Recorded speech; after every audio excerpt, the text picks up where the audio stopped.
Жасайтын рецептіміз морковный рулет, сәбізден рулет. Ол үшін бізге сәбіз керек. 500 грамм осындай теркадан өтірілген. 5 жұмыртқа. Жұмыртқаның ағы мен сарысын осылай ажыратып аламыз. Егерде духовкаларыңыздың осындай листі кішкентай болса, ол кезде 300 граммнан 3 жұмыртқамен жасасаңыздар болады. Бізде духовкамыздың листі үлкен, сол үшін 500 граммнан жасап жатырмыз. Асел пешкеге 300 грамм. Қазір біз сәбізімізді табаға май қойып, қуырып аламыз.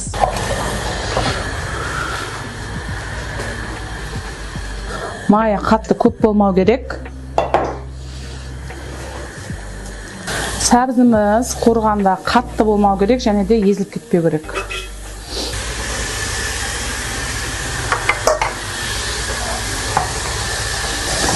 Сәбізіміз қуырылғанша біз қазір жұмыртқамыздың ағын жақсылап көпіртіп аламыз. Жұмыртқаның ағы жақсы көпіру үшін кішкене ғана тұз саламыз.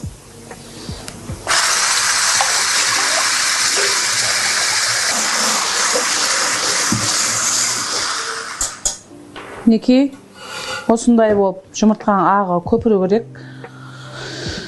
Енді сәбізімізге қарайық.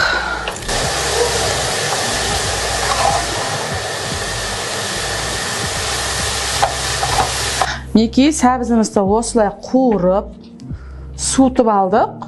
Енді біз жұмыртқамыздың сарысына саламыз. Және де жұмыртқаның ағын жаймен 3 бөлікке бөліп саламыз. Жұмыртқаның сарысын ағын қостық. Енді бір 3 қасық ұн қосып жібереміз.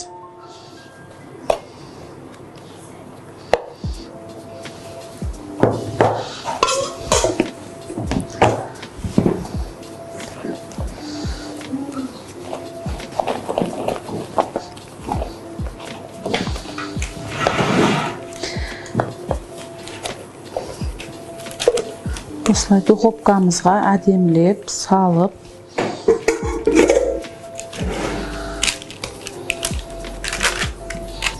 неке духовкамызға 15-20 минутқа салып аламыз. Неке морковный рулетіміздің морковы пісіп шықты. Иісі керемет. Енді осыны кішкене суытып аламыз да, ішіне творожный сырымызды жағамыз дайындап қойған.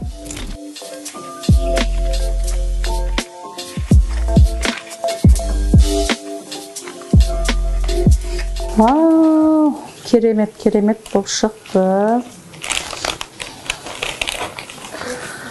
Қазір ол ыстық болып тұр. Кішкенеден суғаннан кейін осылай массамызды жағамыз, жартылай творог, жартылай плавленый сыр. Сәбіз болғандықтан творожный сырымыз твердый болғандықтан жыртып кетпес үшін кішкене плавленый сыр қостым. 200 граммға 200 грамм. Общий 400 грамм кішкене осындай укроп турап қосып жібердік дәм беру үшін. Неке морковымыз суыды.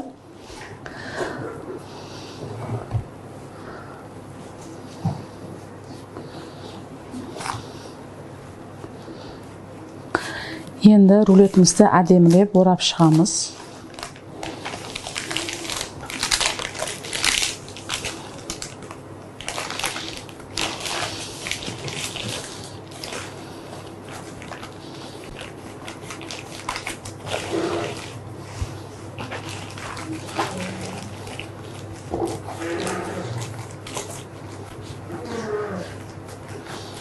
Осы дайын болған рулетімізді пальгаға орап, холодильникке суытып, қатырып аламыз. Ол бізге кескенге ыңғайлы болу үшін.